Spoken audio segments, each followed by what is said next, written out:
Earthquakes have always been a terrifying phenomenon, and they've become more deadly as our cities have grown, with collapsing buildings posing one of the largest risks.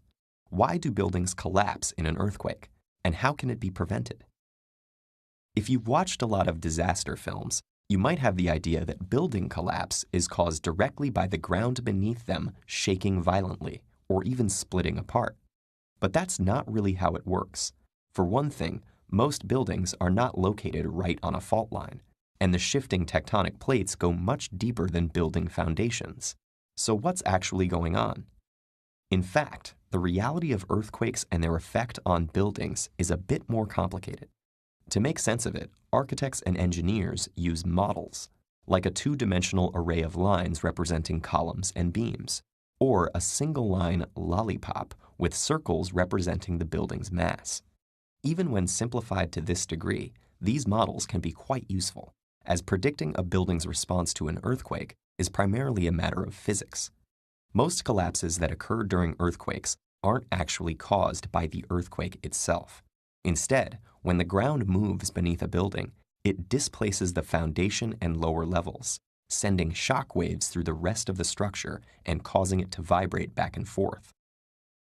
The strength of this oscillation depends on two main factors: the building's mass, which is concentrated at the bottom, and its stiffness, which is the force required to cause a certain amount of displacement.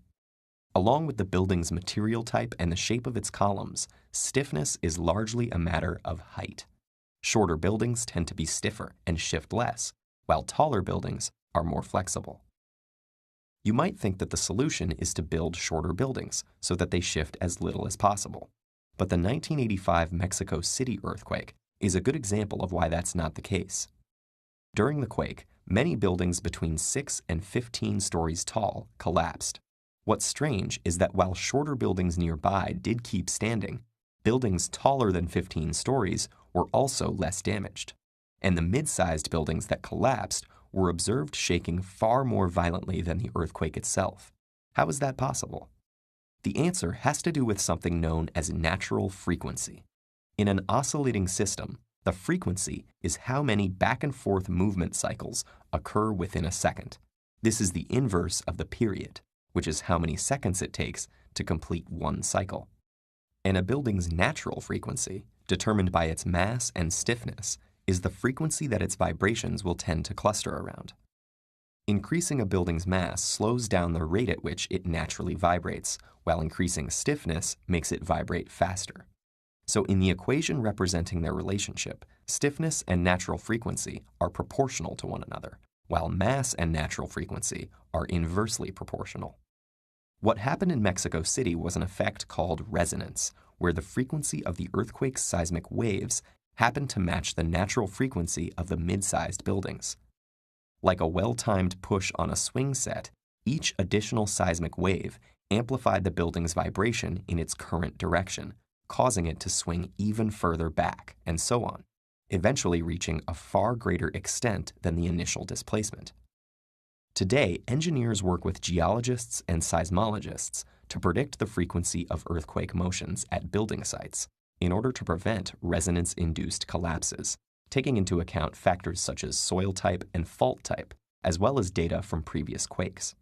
Low frequencies of motion will cause more damage to taller and more flexible buildings, while high frequencies of motion pose more threat to structures that are shorter and stiffer. Engineers have also devised ways to absorb shocks and limit deformation using innovative systems. Base isolation uses flexible layers to isolate the foundation's displacement from the rest of the building, while tuned mass damper systems cancel out resonance by oscillating out of phase with the natural frequency to reduce vibrations. In the end, it's not the sturdiest buildings that will remain standing, but the smartest ones.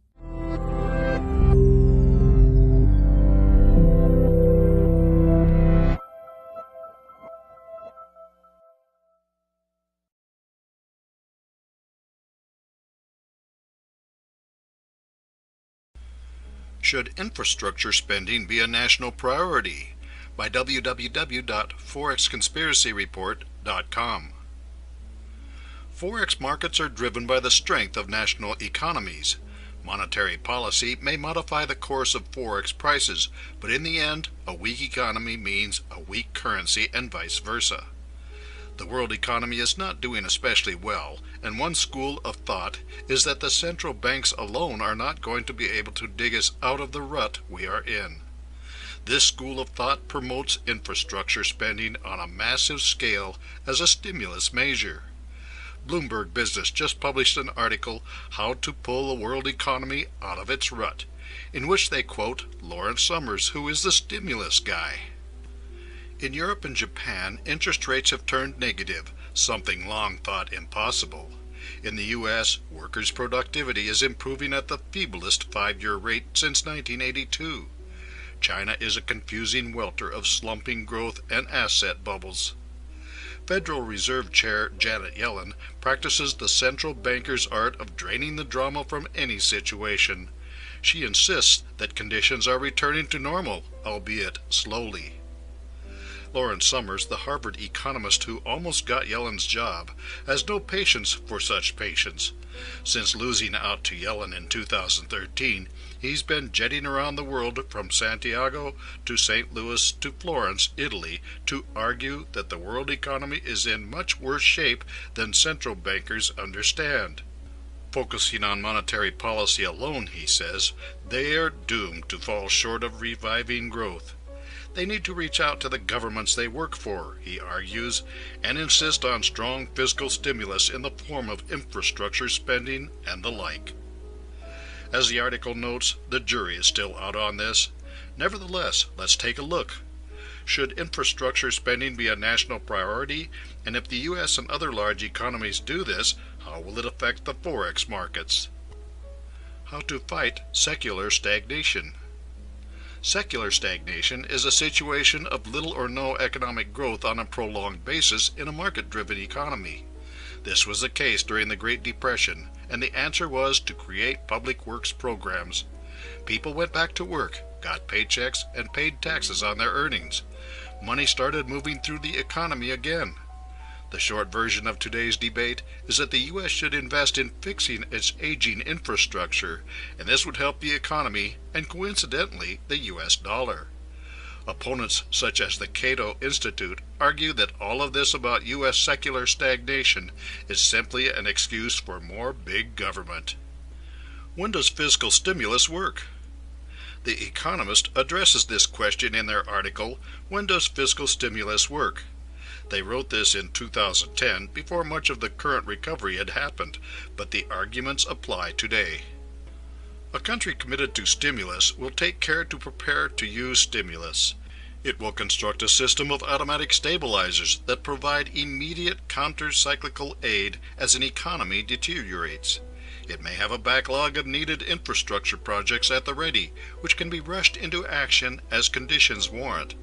A country generally skeptical of stimulus, on the other hand, will reach for it in an emergency and find that it is unprepared. Automatic stabilizers will be too small and will require constant congressional maintenance. Too few projects will be shovel-ready. The need to legislate will lead to inclusion of pork items that aren't particularly stimulative. Stimulus will be less targeted, timely, and effective as a result. The point in the USA is that we have a national highway system including bridges in need of repair and upgrades. Infrastructure spending is useful on two fronts. It puts people to work, and if the infrastructure in question is needed, the repairs are good for the economy by making the whole system more efficient again.